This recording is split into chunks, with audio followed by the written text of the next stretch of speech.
Welcome to the History of English podcast, a podcast about the history of the English language. This is episode 159, Elizabethan Voices. In this episode, we're going to turn our attention to the sound of Elizabethan English. Beginning in the late 1560s, several scholars in England attempted to describe the way words were pronounced in English. They even developed an early phonetic alphabet to represent the sounds of the language. Those works allow modern linguists to trace the evolution of English pronunciation in the early modern period. So this time, we'll explore what those sources tell us about the changing nature of the language in Elizabethan England. But before we begin, let me remind you that the website for the podcast is historyoфenglishpodcast.com. And you can sign up to support the podcast and get bonus episodes at patreon.com/historyoфenglish. One other quick note before we begin. This episode is about sounds and sound changes within English, and we're going to be covering quite a bit of information. If you find these types of discussions to be a little overwhelming, I just wanted to remind you that a transcript of the episode is available on the website under episode 159. So if you prefer, you can read along with the episode, or if you don't want to hear me talk, you can just read it at your own convenience. But I just wanted to let you know that that option is available. Now, last time, we looked at how the English government embraced the plantation concept as a way to expand its presence in Ireland and as a way to secure a foothold in the New World. And I noted that one of the early advocates of the plantation strategy was a spelling reformer named Sir Thomas Smith. Smith thought that English spellings needed an overhaul because they didn't reflect the way words were actually pronounced. Smith's spelling reforms were composed in Latin in 1568. But in the following year, another English scholar named John Hart composed an extensive work on spelling reform in English. His work was called An Orthographie, and it's extremely important to historians of the language because much of the text was dedicated to English pronunciation. Hart wrote about pronunciation because he shared Smith's goal of a phonetic writing system. He wanted words to be spelled the way they were actually pronounced, so that meant he needed to describe English pronunciation in some detail. He wrote extensively about the sounds of English and the way the alphabet should be applied to those sounds. And his work was so advanced and so sophisticated in its approach that it's considered to be the first major work on English phonetics. He even devised a phonetic alphabet, which was really a precursor of the modern international phonetic alphabet that linguists use today. That's the alphabet you see in dictionaries that shows you how to pronounce a particular word. Again, Hart created his own version of that alphabet. And in the following decades, other scholars adopted the same general approach to describe the sounds of English. By putting all of these works together, modern scholars can actually trace the changing pronunciation of English from the late 1500s. This development is especially important in light of that discussion about plantations and colonies in the last episode. That's because these detailed accounts of English pronunciation coincide with England's expansion in Ireland and the New World. Over the next century or so, the English language would establish new footholds in those regions. But over time, the version of English that evolved in those regions became more and more distinct from the English spoken in Britain. The English language was about to fracture into several major dialects that were geographically separated from each other. And that means that the language described by John Hart is the ultimate source of most of those dialects.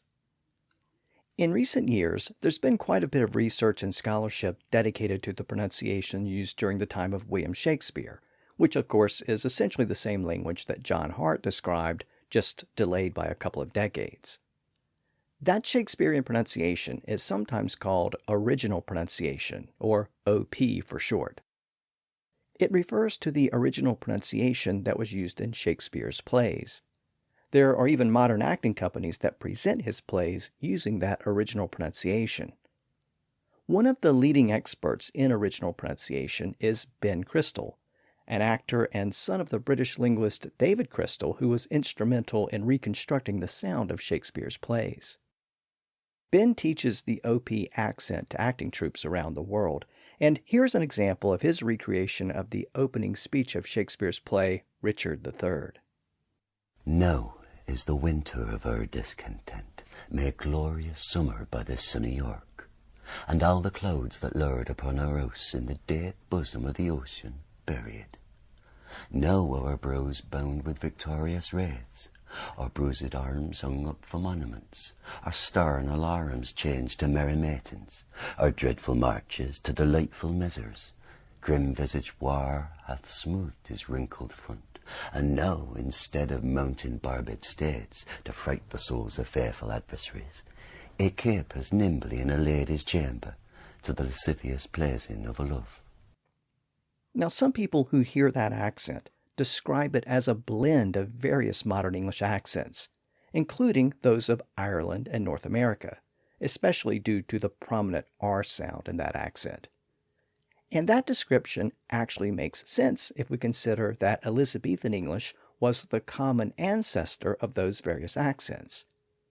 So, as we look more closely at that earlier form of speech, you'll probably notice some familiar elements, no matter which accent of English you happen to have.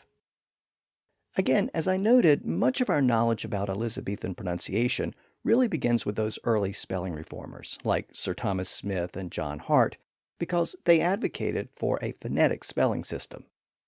Even though their spelling reforms were largely ignored, their description of the language is an extremely valuable resource for anyone interested in the historical pronunciation of English. In this episode, I'm going to focus on the writings of John Hart, because his work was very detailed, very thorough, very modern in its approach, and it was also composed in English. Hart's knowledge of the way sounds were made in the mouth was aided by the fact that he lived at a time when researchers were studying human anatomy in detail, including the vocal tract. In fact, the word larynx appeared for the first time in an English document around the current point in our story. Like a lot of medical terms, the word larynx was ultimately derived from Greek. And the larynx is actually important to our story, because it's the part of the vocal tract where sounds are actually voiced. In fact, it's sometimes called the voice box. The larynx is a cavity in the upper part of the windpipe that contains the vocal cords, or as they're more precisely known, the vocal folds, because they're not actually cords. The vocal folds are small muscular flaps that can be left open to allow the air to flow through freely when you breathe. Or they can be constricted and brought together just enough so that they flutter or vibrate when the air travels through them. And that vibration, or buzzing of the vocal folds, is what creates the voicing sound when we speak. That's why the larynx is sometimes called the voice box. Now, when we speak, some of the sounds we make with our mouth are voiced in this way, but not all of them. Some of them don't use the voice box at all. For example, if you make the S sound, S, you don't actually use your vocal folds. The sound just flows through the windpipe unrestricted, and the sound is actually made in the front part of your mouth. But notice what happens when we make the same S sound, and then we constrict those vocal folds to make them vibrate. The sound goes from S to Z. It goes from a whisper to a buzz. So the sound switches from an S sound to a Z or Z sound. And I'll just say Z going forward. But all of this is really important because activating the voice box causes the sound to switch from one sound to another. The same thing happens with the CH sound, ch. It's the sound we hear at the beginning and end of the word church. It's a voiceless sound, so the vocal folds are open and silent when we make that sound. But if we constrict those vocal folds and make them vibrate, the sound switches from ch to j. So it becomes the J sound, sometimes called the soft G sound, like at the beginning and end of the word judge. Again, this j sound is just the voiced version of the ch sound, ch. We actually have several pairs of sounds that work the same way in modern English. And in this episode, we're going to explore those pairs in some detail. Now, you may be wondering why these voiced and voiceless pairs are so important. Well, it's partly because this issue of voicing is one of the main triggers for sound change over time. As we'll see, voiced sounds are attracted to each other, and voiceless sounds are also attracted to each other. When a voiceless sound is surrounded by voiced sounds, the voiceless sound tends to become voiced as well. The voice box will sometimes stay engaged all the way through and make all of those sounds voiced. And when that happens, the sound in the middle changes. Of course, the opposite can happen if a voiced sound is surrounded by two voiceless sounds.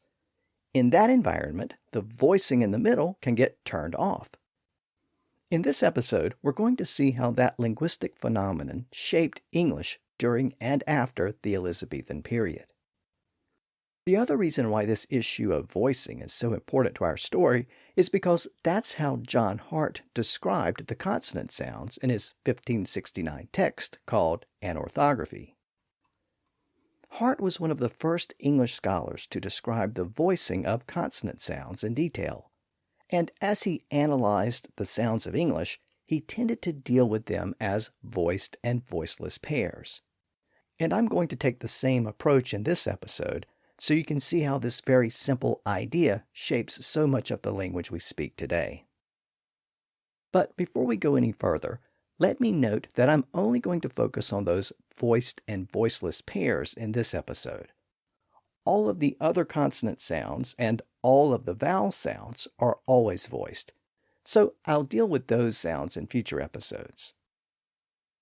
So let's begin our look at these voiced and voiceless pairs by focusing on some of the pairs where the contrast can be a little hard to hear.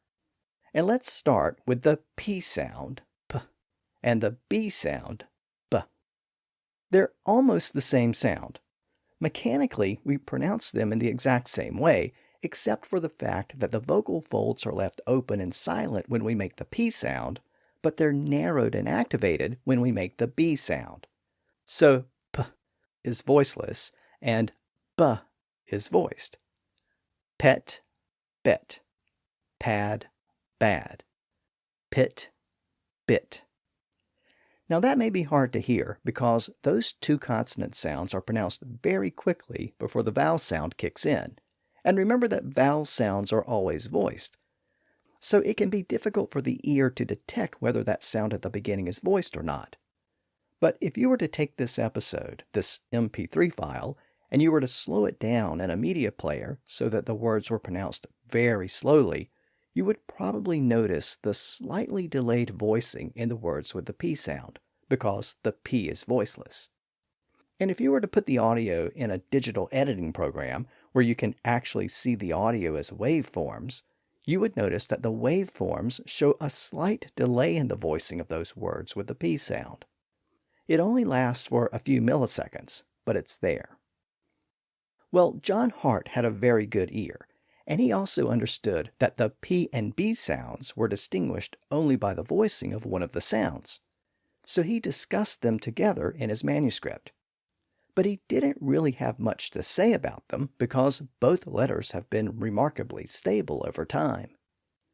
For the most part, words that were pronounced with one of those sounds in the distant past are still pronounced with that sound today. Now, while that tends to be true for English, it isn't necessarily true for French. As we saw back in episode 153, called Zombie Letters, a lot of Latin words were slurred and shortened as they passed through French, and they sometimes lost a P or B sound along the way.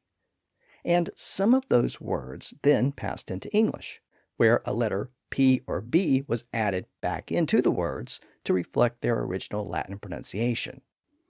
That gave English quite a few silent P's and B's, like the P in receipt and the B's in doubt and debt. But John Hart hated those spellings. Remember that he wanted a phonetic spelling system where there were no silent letters. So he wanted English to get rid of those silent P's and B's. Of course, most of them are still there today, but some were dropped over time. For example, the word condemned was often spelled with a P at the time, Condempned. Well, Hart said the P should be dropped in that word, and it was eventually lost over time.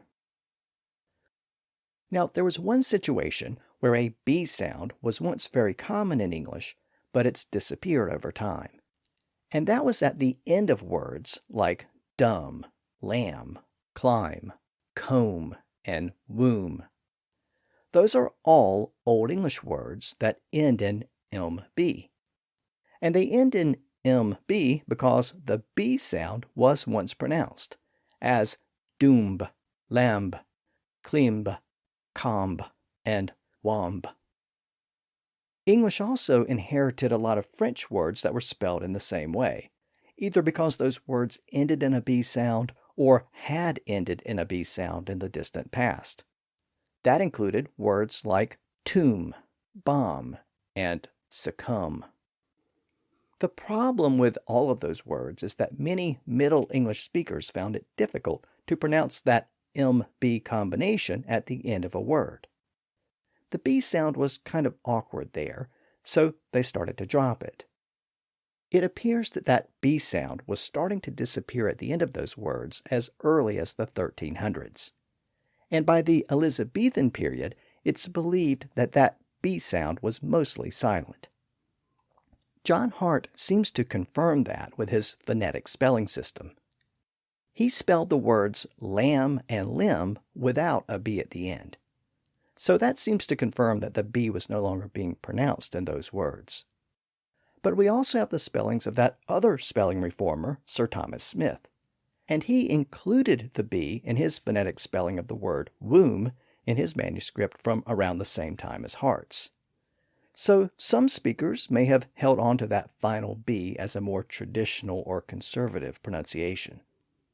It was probably more common in formal speech. But by the early 1600s, phonetic transcriptions by other scholars dropped the B altogether. And Shakespeare's works also tended to drop the B. In his plays, words like climb and dumb and lamb were all spelled without a B. He also rhymed climb and time and crime, and he rhymed dumb with come. So it appears that that final B sound in those words was largely gone during the Elizabethan period, though it might have still been heard among some very educated speakers in very formal situations. So, as we've seen, the B sound has disappeared at the end of certain words in English, and both the B and P sounds disappeared in some Latin words as they passed through French, but all in all, those sounds have been relatively stable throughout the history of English. Now let's turn our attention to another pair of sounds that are related by voicing and have also been relatively stable over time. Those are the T and D sounds. Again, they're essentially the same sound, except the T sound is voiceless and the D sound is voiced. So we leave the vocal folds open when we say T, and we narrow and vibrate them when we say D. Again, those sounds tend to be pronounced very quickly before vowels, so it can be hard to hear the difference, but it's there. And again, John Hart also discussed those two sounds together. Now, back in that earlier episode where we looked at how silent letters were placed in some words to reflect their Latin and Greek roots, we saw that some words with a T sound got a new spelling through that process.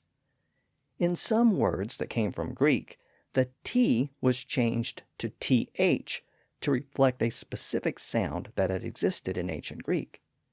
And over time, people started to pronounce those words like they were spelled. So the T sound in those words started to be pronounced as TH simply because of the revised spelling from T to Th. Team became theme. Trone became throne. Catherine became Catherine, and so on. But sometimes mistakes were made. In some cases, a Latin word received the same new spelling because it was mistaken for a Greek word, and the new th spelling changed the pronunciation of the Latin word as well. That's how the Latin words auteur and authority became author and authority. Well, John Hart's phonetic spellings indicate that those new pronunciations had not yet emerged in the late 1500s. For example, he spells Catherine with a single T as Catherine. And he specifically says that author and authority should be spelled with a simple T because they were pronounced with a simple T sound. So he used the traditional pronunciation in those words. Now, it's certainly possible that some people at the time were starting to pronounce those words with their modern TH sound, but many of those TH spellings were brand new in the 1500s, so there had not been enough time for the spellings to alter the pronunciations. But within a few decades, in the early 1600s, we can find scholars who were confirming the newer TH pronunciations. So Hart lived shortly before that change took place. So spelling changes eventually caused the T sound to switch to a TH sound in a lot of words, but there were also several situations where the T sound completely disappeared in a word. This phenomenon was especially common when the T sound appeared in the middle of a word and was surrounded by other consonant sounds. In that situation, the T sound often got lost in the mix. One scenario where that tended to happen was in words with two syllables where the first syllable ended in ST. That T sound was often lost in the transition from the first syllable to the second syllable. That's how Christmas became Christmas. In many dialects, postman became postman, and waistcoat became waistcoat. We also have a lot of other words where the T became silent after an S in the middle of a word.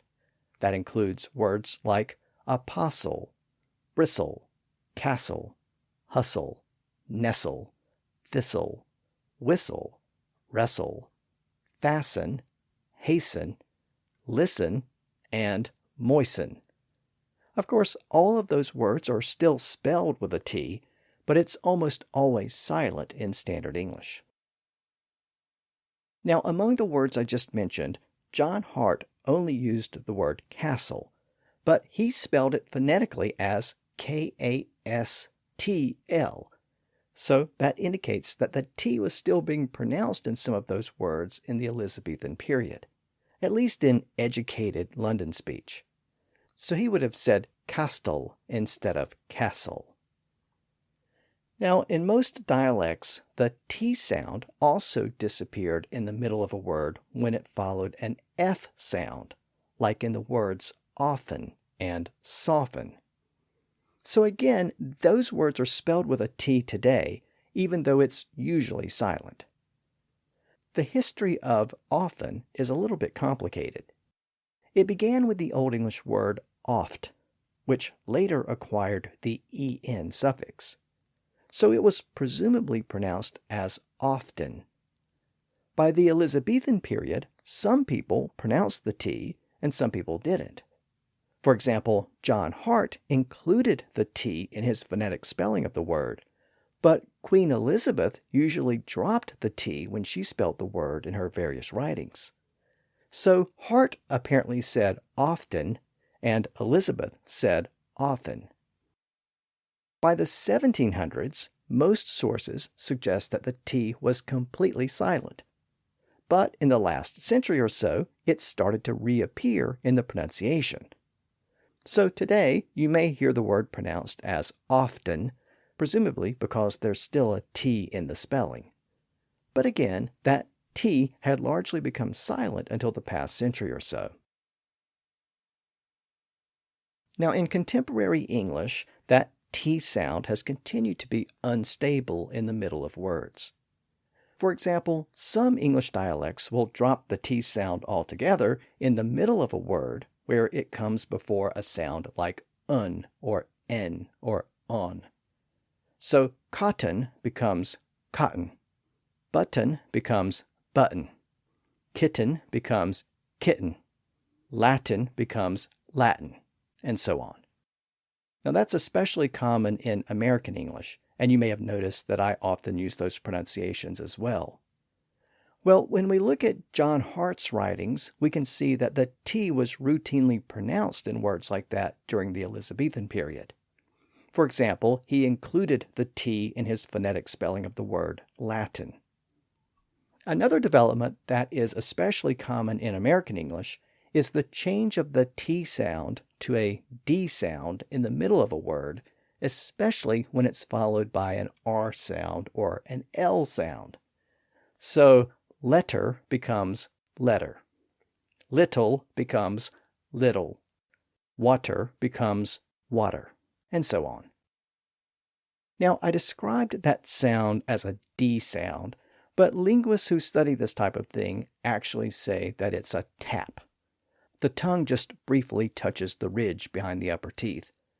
But they also believe that the sound evolved from an initial T sound to a D sound, and then to more of a tap in contemporary English.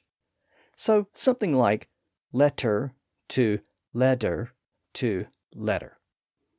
Anyway, looking at John Hart's transcriptions, it seems pretty clear that he pronounced those words with their traditional T sound. He spelled words like letter, little, later, water, and writer, all with T's. Again, the common American pronunciation with a D sound or a tap is generally considered to be a more recent development in the language. But there is some evidence that some people used the same type of pronunciation in Middle English. We can find the word bottom spelled B-O-D-D-O-M. And we can also find the word water spelled W-A-D-E-R. Now, those examples are rare exceptions, but they suggest that that type of pronunciation could be heard in earlier periods of English as well. But there is something very interesting about that type of pronunciation, where the T sound becomes a D sound or a tap in the middle of a word. And it has to do with this larger issue of voicing. The T sound is voiceless, so we don't activate the vocal folds when we make that sound. We leave them open so they don't vibrate.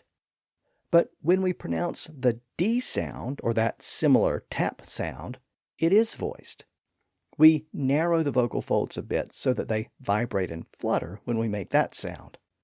So when we think about that American pronunciation of letter as letter, rather than thinking of it as a change from one letter to another, we can think of it as a switch from a voiceless sound to a voiced sound, because that's really what's happening.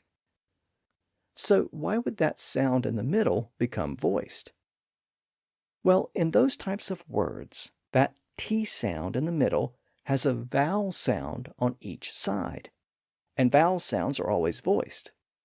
So a word like later has a voiced A sound before the T and a voiced eh sound after the T. So in order to pronounce that word that way, a speaker has to constrict and activate the vocal folds to make the A sound. Then he or she has to relax them to make the voiceless T sound. And then he or she has to constrict them again to make the eh or sound at the end of the word. So it isn't surprising that some speakers tend to cheat a little bit, and they keep those vocal folds constricted and narrowed all the way through. When they do that, it means that all of the sounds are voiced, and that automatically changes the T sound in the middle of the word.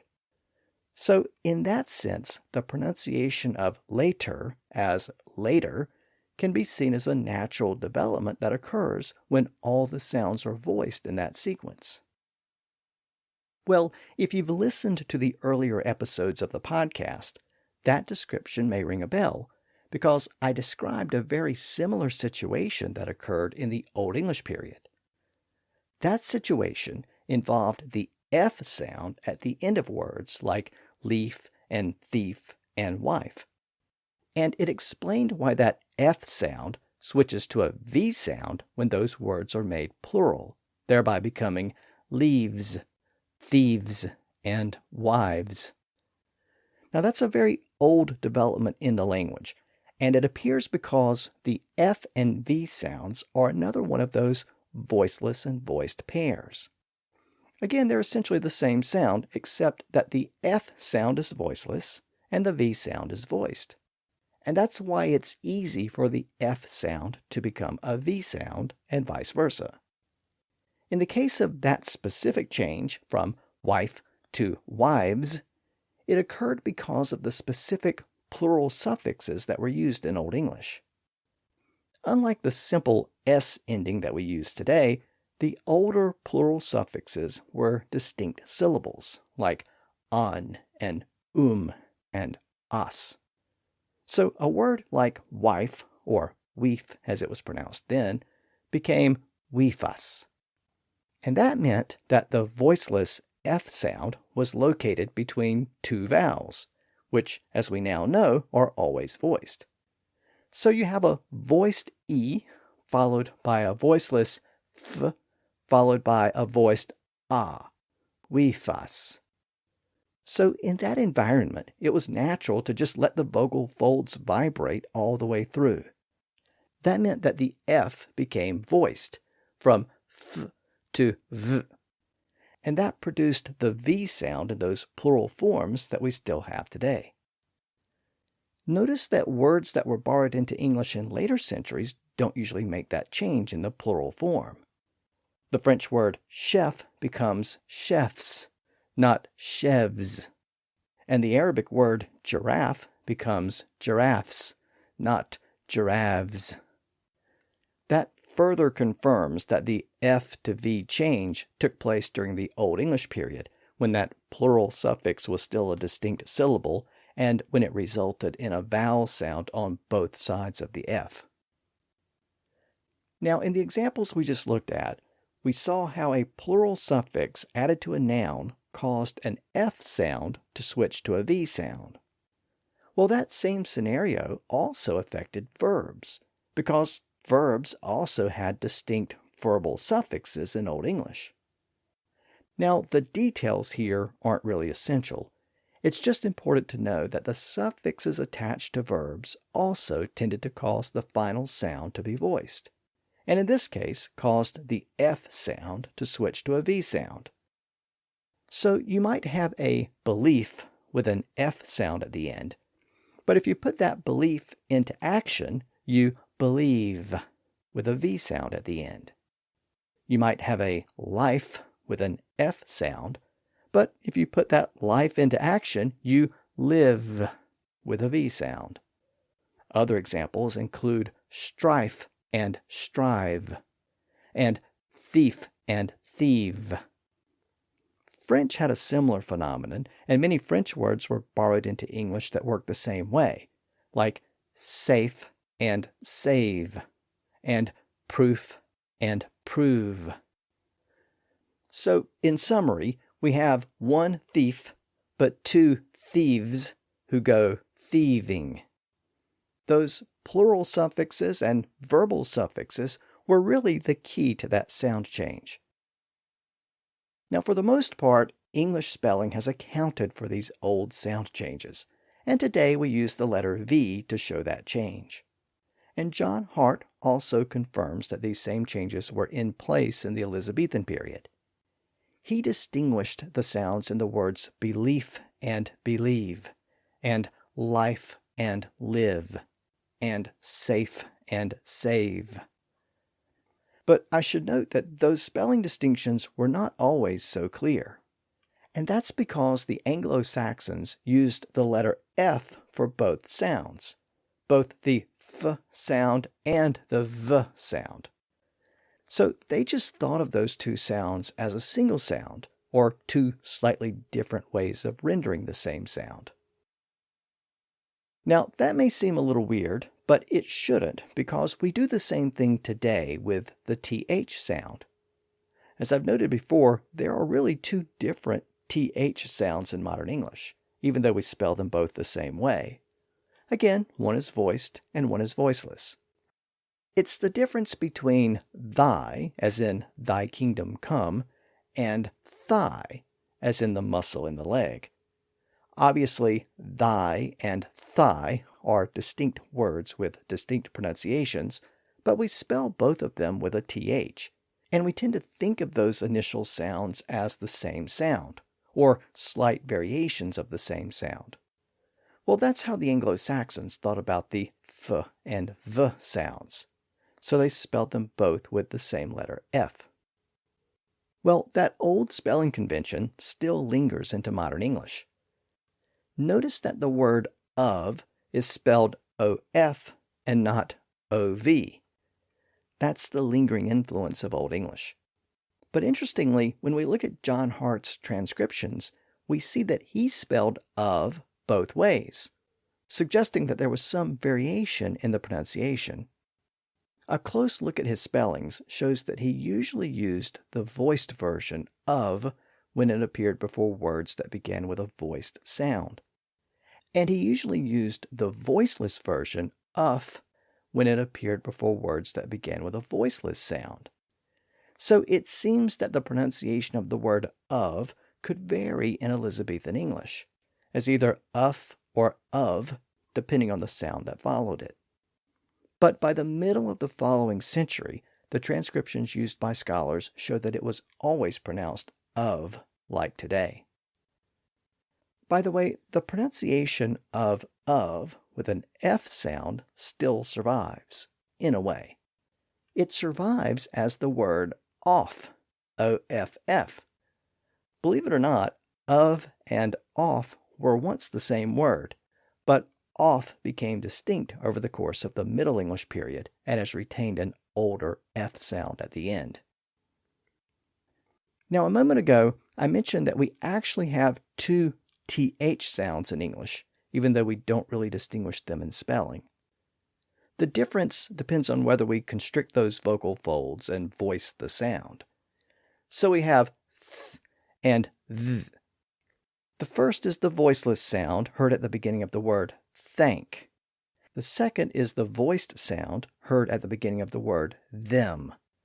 Again, that difference may be hard to hear at first, but you can clearly hear it if we reverse the two sounds, thereby giving us thank and them. Now, even though we don't clearly distinguish those TH sounds today when we spell them, scholars like John Hart thought that they should be distinguished. Again, he wanted a clearly phonetic spelling system. So he proposed bringing back the Old English letters thorn and eth to distinguish those two TH sounds. As an alternative, he suggested that English could use the Greek letters delta and theta. Of course, neither proposal was ever adopted in English, but Icelandic did adopt thorn and eth to distinguish the two sounds there. At any rate, because Hart did distinguish the two sounds in his phonetic spelling system, it sheds light on the way those two sounds were pronounced at the time. And that's important because we normally can't see the distinction with regular spelling where TH is used for both. So let's look at what Hart's spellings tell us about those two TH sounds. The first thing to note is that the voiceless TH sound was common at the end of certain nouns, just like today, and just like that voiceless F sound that we looked at a moment ago. So we had words like cloth and breath and bath and so on. And just like we saw with the F sound, when those words were made plural, the voiceless th became voiced th. Now, this old distinction has been worn down over time, but John Hart's phonetic spelling system confirms that it was still in place in the Elizabethan period.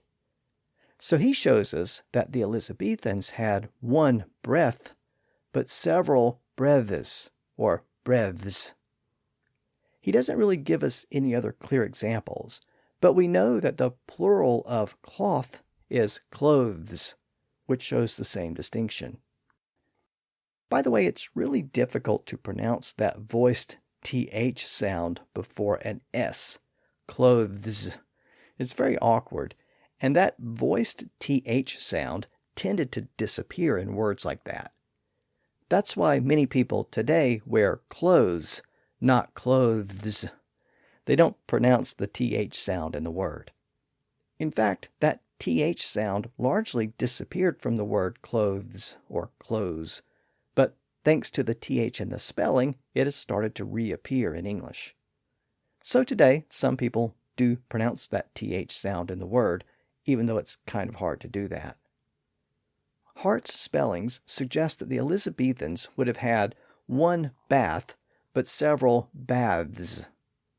And they would have referred to one birth, but several births. Again, it's a little hard to say today because we stick a simple S on the end, but in older forms of English, it would have been easier to say because the ending was a distinct syllable. Bathis, birthis, and so on. But when that ending was reduced to a simple S sound, it just became easier to say baths and births. So that's part of the reason why that voiced ending is worn down over time. So again, we see how that plural suffix caused the sound at the end of those words to become voiced. But remember that the same thing happened to verbs because they also had voiced suffixes in older forms of English. So when we compare the noun and verb forms of these old words, we see the same distinction that we saw earlier. The nouns end in a voiceless TH sound, and the verbs end in a voiced TH sound. We have breath and breathe, cloth and clothe, bath and bathe. We can refer to a child's tooth or a child who is teething. Again, these are old distinctions that predate John Hart and still exist to this day. Another pair of sounds that work basically the same way as those we've already looked at is the S sound and the Z sound. As I noted at the beginning of the episode, those two sounds are also distinguished only by their voicing. We can begin with a voiceless S sound, S, and when we constrict those vocal folds, they start to vibrate, and S becomes Z. So the Z sound is just the voiced version of the S sound. Again, historically, those sounds were not clearly distinguished in English. The Anglo-Saxons just used the letter S for both sounds, and that approach was used well into the Elizabethan era. In fact, outside of scholars like John Hart, who wanted to represent sounds phonetically, most people didn't even bother with the letter Z or Z. Both names were used for the letter at the time. In fact, Shakespeare even alludes to this fact in his play King Lear. In the play, the Earl of Kent berates the servant of one of his enemies. He suggests that the servant is worthless, and he says, "Thou whoreson Zed, thou unnecessary letter." So even Shakespeare included a little joke about the limited use of the letter Z at the time.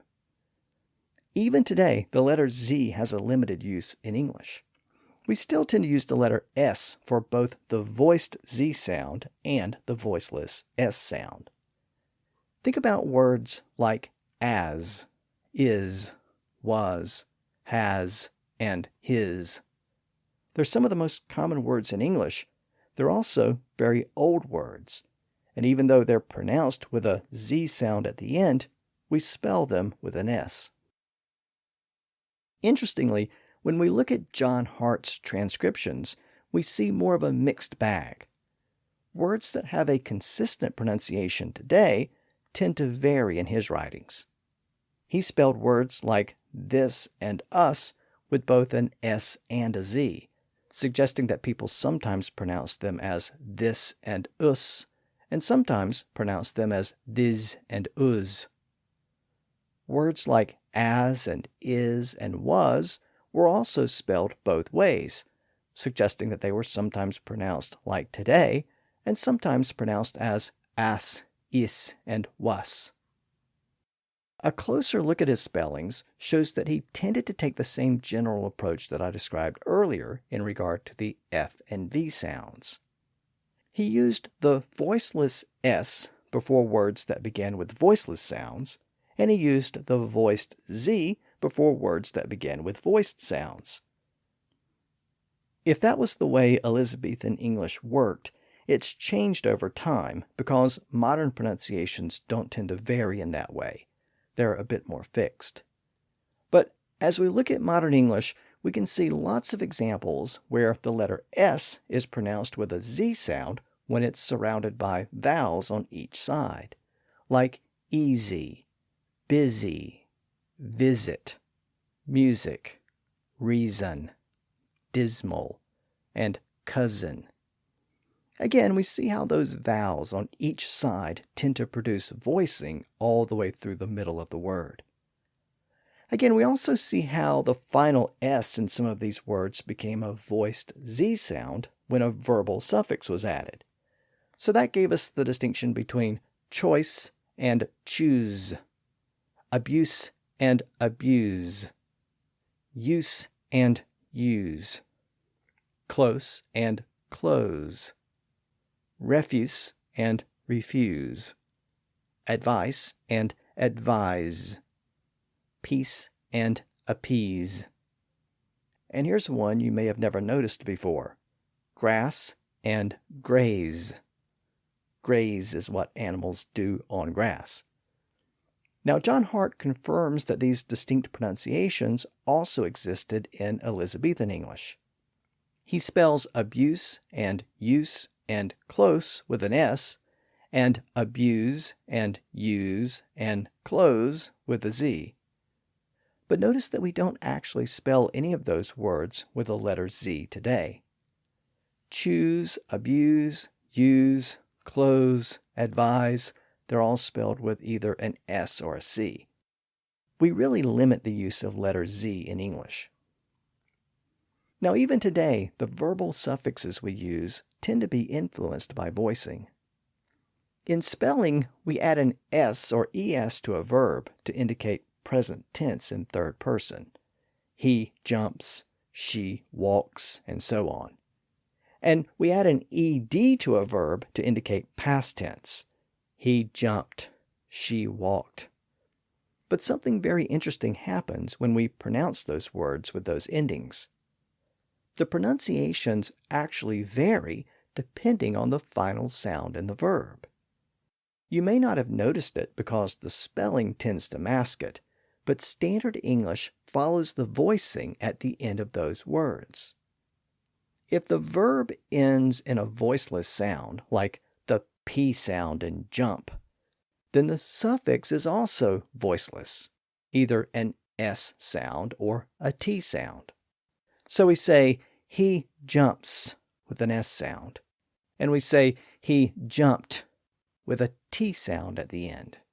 I know we spell it ED, but it's not jumped, it's jumped with a T sound. Just like skipped and helped and tapped. Sometimes we even spell those forms with a T, like slept and wept and kept. Again, we pronounce them with a voiceless T sound because the verbs end in a voiceless P sound. The suffix matches the ending. But notice what happens when we have a verb that ends in a voiced B sound, like rub. We say, he rubs, and he rubbed. Again, the pronunciations match the ending, but in this case, they're reversed. Since rub ends in a voiced B sound, the past tense suffix ends with a voiced D sound, rubbed. And in present tense, the suffix ends in a voiced Z sound, rubs. We can also hear that Z sound at the end of other verbs that end in a voiced sound, like robs, reads, loves, gives, and so on. So, did this same pattern exist during the Elizabethan period? Well, yes, to an extent.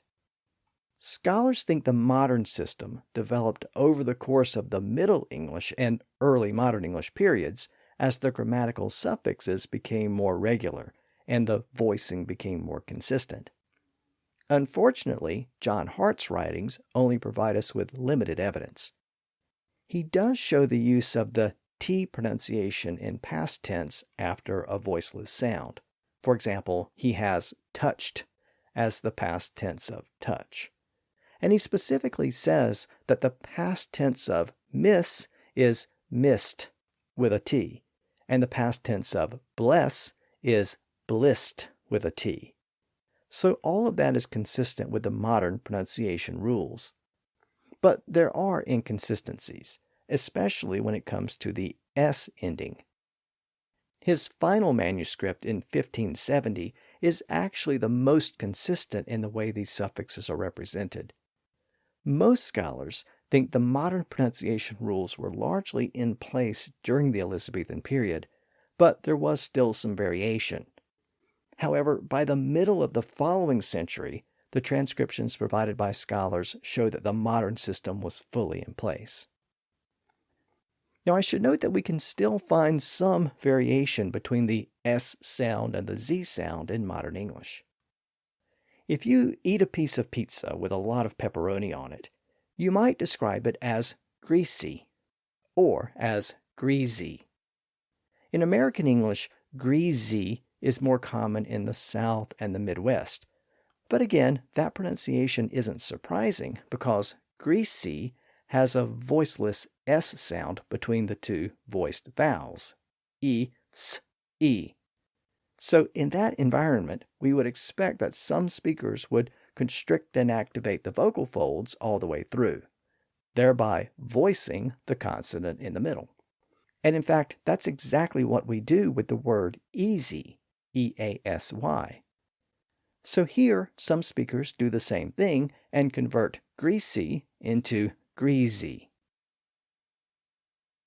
Now, so far, we've explored several voiced and voiceless pairs, but there are still a few more to consider. As I noted earlier in the episode, we have the CH sound at both ends of the word church.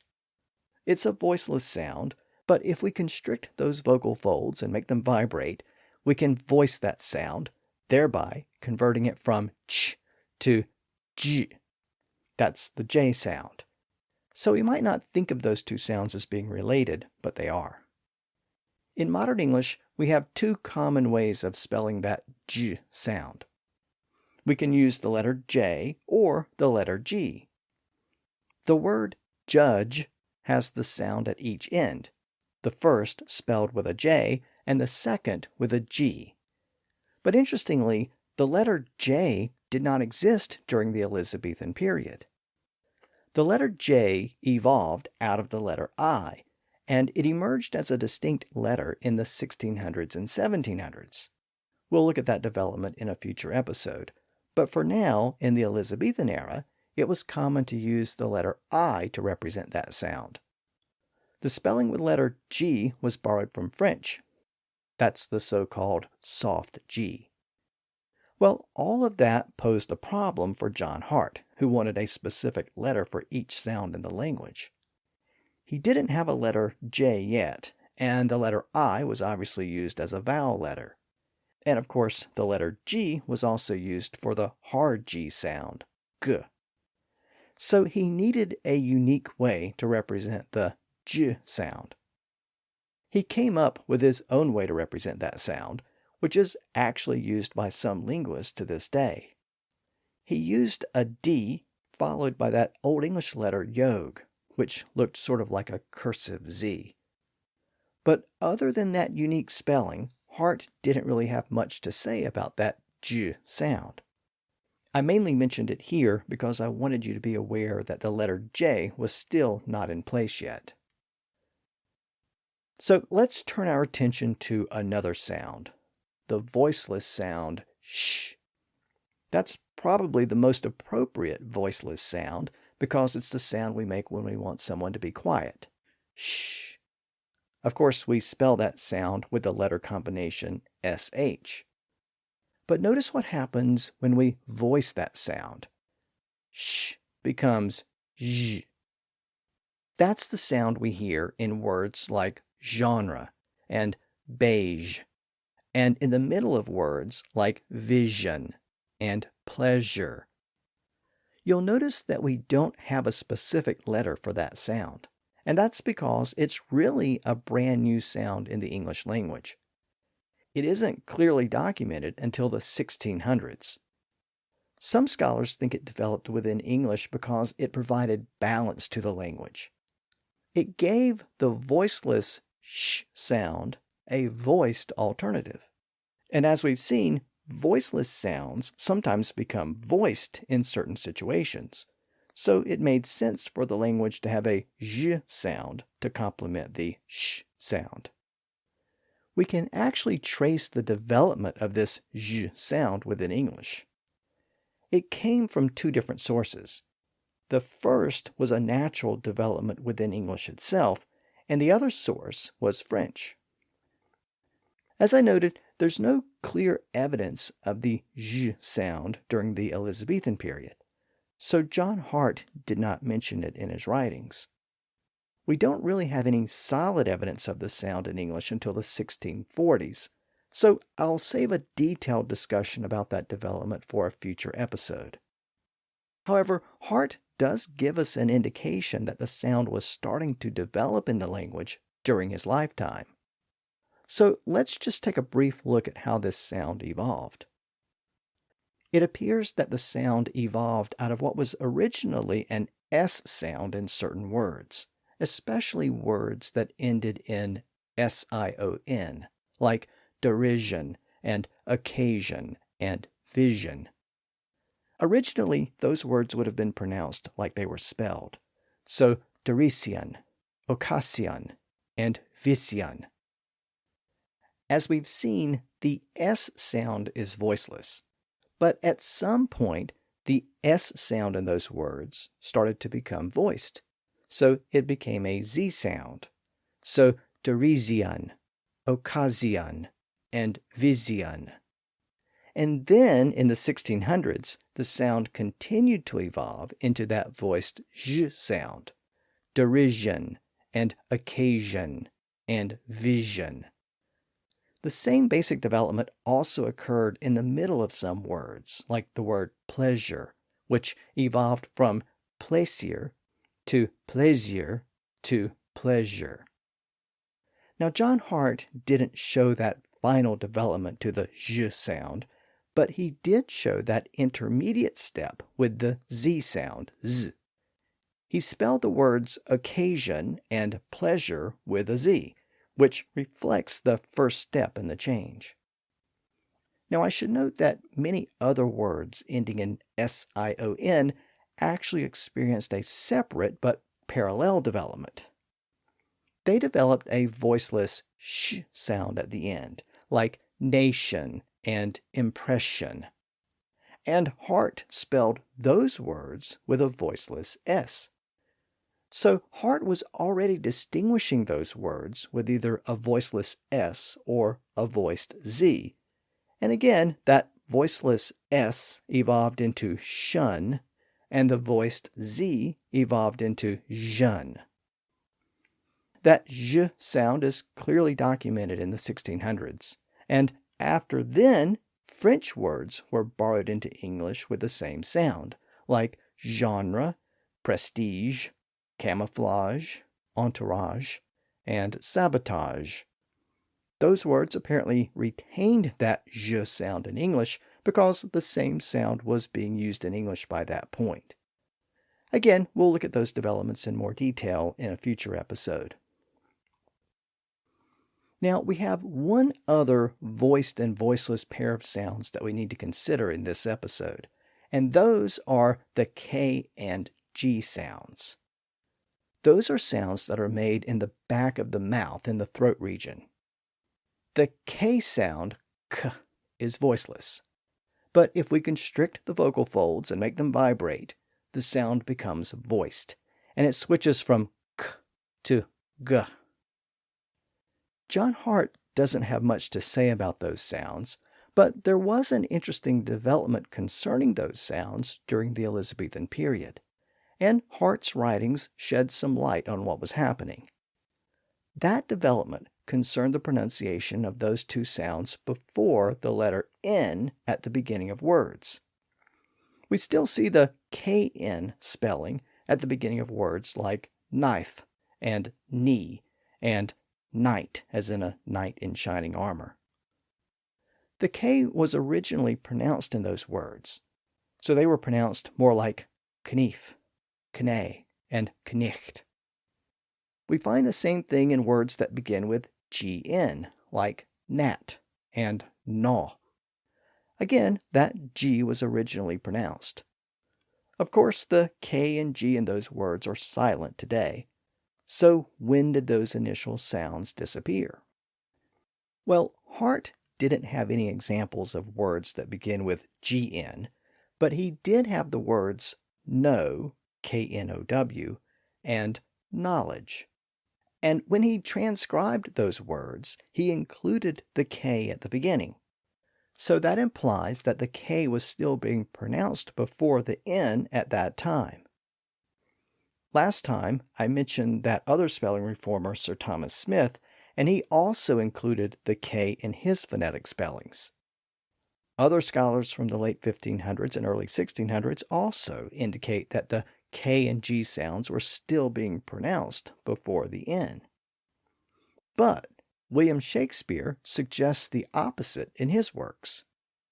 He used a lot of puns where a word pronounced one way could have two meanings, and he made puns with words like night, as in the opposite of day, and knight, as in a knight in shining armor. He also made puns with knack and neck, known and none, and not, K-N-O-T, and not, N-O-T. So that suggests that the K and G in those words were already silent. We can probably reconcile that conflicting evidence by noting that those types of changes tended to happen in common colloquial speech first, and then they spread to formal educated speech, which was the type of speech represented by people like John Hart. So it appears that those initial K's and G's were starting to disappear in the speech of the common people during the Elizabethan period, but they were retained in more formal speech. It also appears that where those sounds were retained, they were being pronounced more softly, as more of an H sound. Some writers of the period describe the sound as aspirated, so that was probably an intermediate step before the sound disappeared altogether. So from something like knief to knief to knife to knife. At any rate, those initial K and G sounds were completely silent by the late 1600s and early 1700s, even in formal educated speech. Now, I mentioned that those initial K and G sounds may have become more aspirated as ch before they finally disappeared. Well, that would make sense because that ch sound in English was also disappearing during the Elizabethan period. I noted in earlier episodes that English once had a lot of words that were pronounced with that aspirated ch sound. There were actually two slightly different sounds. One was pronounced in the back of the throat after back vowels like A, O, and U. So it was like though, the original version of though. And there was also a version that was pronounced higher towards the palate after front vowels like E and I. That's the sound we hear in a word like licht, the original version of light. As we know, those sounds came to be spelled with the letter combination GH in the Middle English period. Of course, most of those GHs are silent today. So when did those ch sounds disappear? Well, as you might expect, it didn't happen overnight. Some of the earliest evidence for the disappearance of those sounds can be found in the 1400s.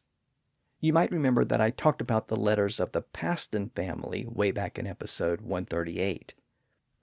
They were written in the mid and late 1400s, so about a century before the Elizabethan period. And they contain some of the first evidence that the ch sound was starting to disappear.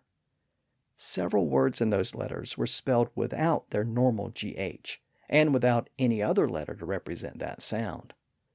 The Pastons lived in Norfolk in the east of England, and some linguists think that the sound started to disappear there first, and then gradually spread westward and northward. By the mid-1500s, the sound was still being pronounced in places like London, but it seems to have been softened, perhaps to little more than a slight aspiration or H sound. In the 1540s, a Welsh scholar named William Salisbury compared the English sound to the similar sound found in Welsh, as well as in Scots and German. But he said the English sound was softer and lighter than those other sounds. During the Elizabethan period, the sound was represented in the transcriptions of both of the well-known spelling reformers, Sir Thomas Smith and John Hart. But they did drop it in a few words. Smith did not include the sound in his version of the words fight and light and though, suggesting that the ch sound had disappeared in those words. And Hart omitted the sound in his transcription of the word through, but only in that word. In every other case, he indicated that the sound was still pronounced. A couple of decades later, other English scholars reported that the sound was routinely dropped in words, especially when the sound appeared at the end of a word, like though and through. They also report that it was lightly sounded when it was pronounced. And by the mid-1600s, it seems that the sound had completely disappeared, except in Scotland and parts of the north. So licht had become light, and nicht had become night. So based on all of that evidence, it seems that the sound was still common when Elizabeth became queen, but it seems to have largely disappeared over the course of her long reign, especially among the common people. There was one other interesting development, though. In some cases, the ch sound didn't disappear completely. It actually evolved into a new sound. Since that ch sound sometimes followed a vowel sound that was pronounced with rounded lips, like oo or o or ow, that process of rounding the lips led some people to continue that motion and finish it off by letting the bottom lip touch the top teeth. And that produced an F sound. And through that process, the ch sound evolved into a f sound in some words. By the way, that's the same process that led some French speakers to pronounce lieu as lief, which produced an alternate pronunciation of lieutenant as lieutenant, which became lieutenant in British English. So in much the same way in English, the and ach sounds became and auf. In fact, before spelling became completely standardized, it was common to find lots of words in English where GH was replaced with an F, implying that the sound had changed to an F sound in those words. For example, the word daughter is sometimes found with an F in the middle, suggesting that some people pronounced it as dofter. The word through is sometimes found with an F at the end, presumably pronounced as thruf. And the word dough can also be found with an F, pronounced as duff. In fact, that pronunciation still survives in the name of a traditional English dessert called plum duff, which is literally plum dough.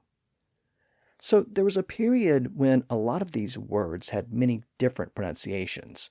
One with the traditional ch sound, one with a th sound, and one with no sound at all in that position.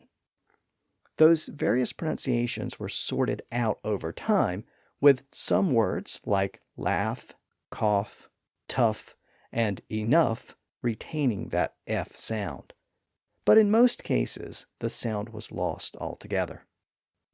Of course, by that point, English spelling had become fixed, So we still have all those GHs today in spellings, most of which are silent. Now, I noted that John Hart represented the х sound in his phonetic spelling system. He was probably a little bit conservative in his approach, representing the speech of the educated classes rather than the speech on the street.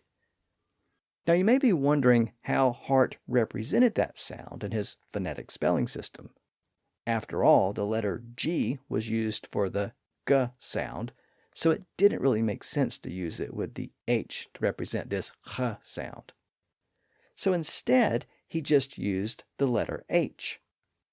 But of course, the letter H also represented the normal H sound, h.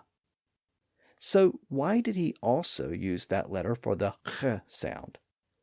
Well, presumably because he thought of them as the same basic sound. Maybe one was a little stronger or rougher, but they were still variations of the same sound. Remember that other writers of this period described the ch sound as being pronounced very lightly or softly. So it may have been little more than a heavy breath, and therefore basically the same type of sound normally represented with letter H. And that takes us to the final sound that I wanted to discuss in this episode, the H sound. As I've noted in prior episodes, the H sound is one of the weakest sounds in the language. It's voiceless, and it's really little more than a slight breath. And throughout its history, it's had a tendency to become silent, especially at the beginning of a word. That was also true for Latin, where the H sound largely disappeared during the late Latin period, and it remained silent in the early Romance languages as well. So by the time French emerged as a distinct language, the letter H was still being used in spellings, but French speakers weren't pronouncing it. And of course, a lot of those French words poured into English after the Norman conquest. That gave English lots of words with silent H's. Meanwhile, English had its own words with the H sound, like head and house and heart and hundred. And during the Middle English period, those native words became mixed in with all of those new French loanwords. So English became this jumble of words where the H was sometimes pronounced and sometimes silent. And as people became more literate, they became even more confused by the spellings. They weren't sure if the H was supposed to be pronounced or not. So it became common for people to pronounce the H in some French words where it was supposed to be silent, and to ignore the H in some English words where it was supposed to be pronounced. So that H became a real problem, and that was still the case during the Elizabethan period. Even a very perceptive scholar like John Hart sometimes struggled with the sound in his phonetic spellings. For example, when he wrote the French word honor, he generally left out the H, suggesting that honor was pronounced much like today. But in a couple of passages, he spelled it with an H at the front. So that implies that the word was sometimes pronounced as honor. And sometimes he dropped the H in words that were normally pronounced with an H sound, like uffing for huffing and umming for humming. But in most cases, Hart showed that the H was pronounced in most words that began with the letter H. And that reflects a trend that had started to emerge in early modern English. In general, people were becoming more literate, and spelling was becoming more fixed, and people were increasingly pronouncing words like they were spelled. And that meant that people were generally pronouncing the H's at the front of almost all of those words that began with a letter H. And that's how the silent H in all of those French words came to be pronounced in modern English, like in host and hospital, history, habit, heritage, and so on. And Hart's transcriptions are generally consistent with that pattern. But there were a handful of stragglers where the H remained silent, like honor, honest, hour, Hour, air, H-E-I-R, and at least in American English, the word herb. But that's about it. Otherwise, people started pronouncing their H's in most of those words. Well, sort of. In the 1800s, it once again became common in England for people to drop their H's, but that's a separate development that we'll explore in a future episode. So, why does that initial H sound keep disappearing? Not only in English, but in other languages as well. There may be an answer, and it may lie in this same issue of voiced and voiceless sounds that we've been exploring in this episode. Here's the thing about that H sound. As I said, it's really nothing more than a slight breath. It's voiceless, so the vocal folds are left open and silent. And the sound isn't really articulated in any specific part of the mouth. In fact, there's something really interesting about that sound. In modern English, it always appears before a vowel sound. And linguists who study this sound note that when we pronounce it, we actually shape our tongue and mouth like the vowel sound that follows it. So if we want to say hi, we set our tongue to make the I sound, and just before we make that sound, we precede it with a slight breath. That's the H sound, hi. And if we want to say he, we set our tongue to make the E sound, and again, we just precede that sound with a little breath, he. Well, as we know by now, vowel sounds are always voiced. So some modern linguists think of the H sound as essentially a voiceless vowel sound. That's actually how we pronounce it. We shape the vowel sound and we precede it with a little voiceless breath.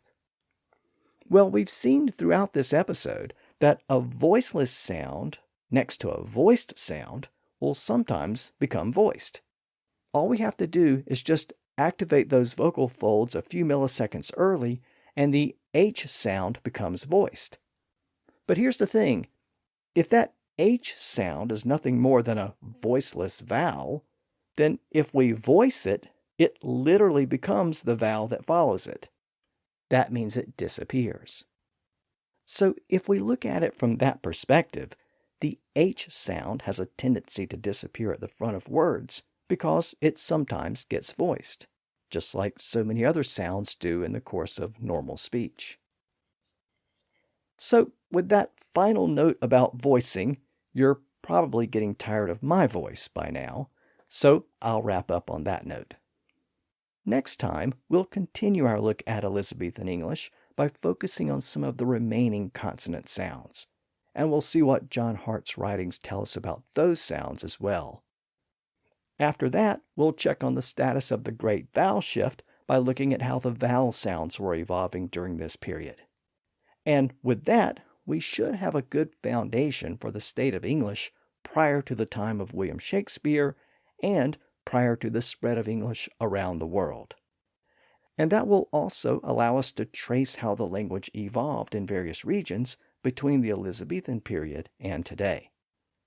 So, until next time, thanks for listening to the History of English podcast.